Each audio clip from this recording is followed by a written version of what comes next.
Pertenezco al lugar donde aguardan tus pesadillas. Ahí están, esperando para irrumpir en tus sueños. Lo que hay escrito en este libro será tu condena, la que mereces. Ahora siéntate y escucha, pues leeré esta escalofriante historia, la que te atormentará para siempre. Macabra visión.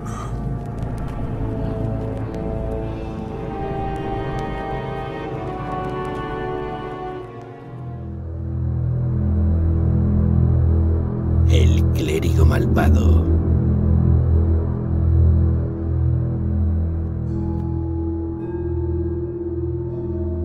En realidad, El clérigo malvado no es un cuento de terror convencional, sino una carta escrita por el propio Lovecraft en 1933. Esta carta, dirigida a Bernard Austin, relata un terrorífico sueño del autor, hecho que asocia el clérigo malvado con su ciclo onírico.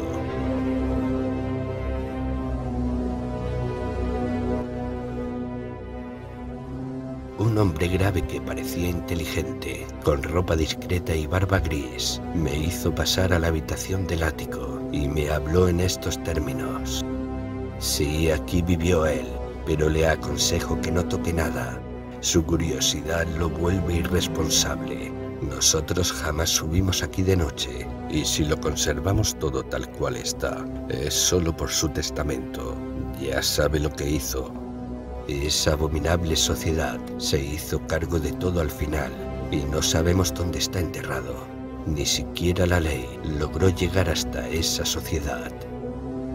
Espero que no se quede aquí hasta el anochecer. Le ruego que no toque lo que hay en la mesa, eso que parece una caja de fósforos. No sabemos qué es, pero sospechamos que tiene que ver con lo que hizo. Incluso evitamos mirarlo demasiado fijamente. Poco después el hombre me dejó solo en la habitación del ático. Estaba muy sucia, polvorienta y primitivamente amueblada, pero tenía una elegancia que indicaba que no era el tugurio de un plebeyo. Había estantes repletos de libros clásicos y de teología, y otra librería con tratados de magia de Paracelso, Alberto Magno, Tritemius, Hermes Trismegisto, Borellus y demás, en extraños títulos que no fui capaz de descifrar. Los muebles eran sencillos.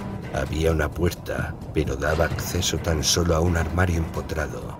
La única salida era la abertura del suelo, hasta que llegaba la escalera tosca y empinada. Las ventanas eran de ojo de buey, y las vigas de negro roble revelaban una increíble antigüedad. Evidentemente, esta casa pertenecía a la vieja Europa. Me parecía saber dónde me encontraba, aunque no puedo recordar lo que entonces sabía. Desde luego, la ciudad no era Londres. Mi impresión es que se trataba de un pequeño puerto de mar. El objeto de la mesa me fascinó totalmente. Creo que sabía manejarlo, porque saqué una linterna eléctrica del bolsillo, o algo que parecía una linterna, y comprobé nervioso sus destellos. La luz no era blanca, sino violeta, y el haz que proyectaba era menos un rayo de luz que una especie de bombardeo radiactivo. Recuerdo que yo no la consideraba una linterna corriente. En efecto, llevaba una normal en el otro bolsillo. Estaba oscureciendo y los antiguos tejados y chimeneas afuera parecían muy extraños tras los cristales de las ventanas de ojo de buey. Finalmente, haciendo acopio de valor, apoyé en mi libro el pequeño objeto de la mesa y enfoqué hacia él los rayos de la peculiar luz violeta. La luz pareció asemejarse aún más a una lluvia o granizo de minúsculas partículas violeta que a un haz continuo de luz. Al chocar dichas partículas con la vítrea superficie del extraño objeto, parecieron producir una crepitación, como el chisporroteo de un tubo vacío al ser atravesado por una lluvia de chispas. La oscura superficie adquirió una incandescencia rojiza, y una forma vaga y blancuzca pareció tomar forma en su centro. Entonces me di cuenta de que no estaba solo en la habitación y me guardé el proyector de rayos en el bolsillo. Pero el recién llegado no habló ni oí ningún ruido durante los momentos que siguieron. Todo era una vaga pantomima, como vista desde inmensa distancia, a través de una neblina. Aunque por otra parte, el recién llegado y todos los que fueron viniendo a continuación aparecían grandes y próximos, como si estuviesen a la vez lejos y cerca, obedeciendo alguna geometría anormal.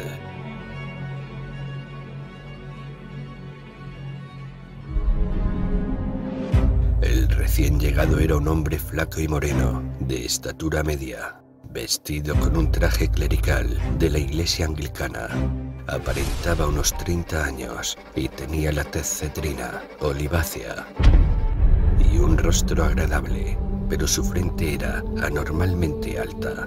Su cabello negro estaba bien cortado y pulcramente peinado, y su barba afeitada, si bien le azuleaba el mentón debido al pelo crecido. Usaba gafas sin montura. Su figura y las facciones de la mitad inferior de la cara eran como los de los clérigos que yo había visto, pero su frente era asombrosamente alta y tenía una expresión más hosca e inteligente, a la vez que más sutil y secretamente perversa. En ese momento acababa de encender una lámpara de aceite. Parecía nervioso y antes de que yo me diese cuenta, había empezado a arrojar los libros de magia a una chimenea que había junto a la ventana de la habitación, donde la pared se inclinaba pronunciadamente, en la que no había reparado yo hasta entonces. Las llamas consumían los volúmenes con avidez, saltando en extraños colores y despidiendo un olor increíblemente nauseabundo, mientras las páginas de misteriosos jeroglíficos y las carcomidas encuadernaciones eran devoradas por el elemento devastador. De repente, observé que había otras personas en la estancia, hombres con aspecto grave, vestidos de clérigo, entre los que había uno que llevaba corbatín y calzones de obispo. Aunque no conseguía oír nada, me di cuenta de que estaban comunicando una decisión de enorme trascendencia al primero de los llegados. Parecía que lo odiaban y lo temían al mismo tiempo, y que tales sentimientos eran recíprocos. Su rostro mantenía una expresión severa, pero observé que, al tratar de agarrar el respaldo de una silla, le temblaba la mano derecha. El obispo le señaló la estantería vacía y la chimenea, donde las llamas se habían apagado, en medio de un montón de residuos carbonizados e informes. Preso al parecer de especial disgusto, el primero de los recién llegados esbozó entonces una sonrisa forzada y extendió la mano izquierda hacia el pequeño objeto de la mesa. Todos parecieron sobresaltarse. El cortejo de clérigos comenzó a desfilar por la empinada escalera a través de la trampa del suelo, al tiempo que se volvían y hacían gestos amenazadores al desaparecer. El obispo fue el último en abandonar la habitación.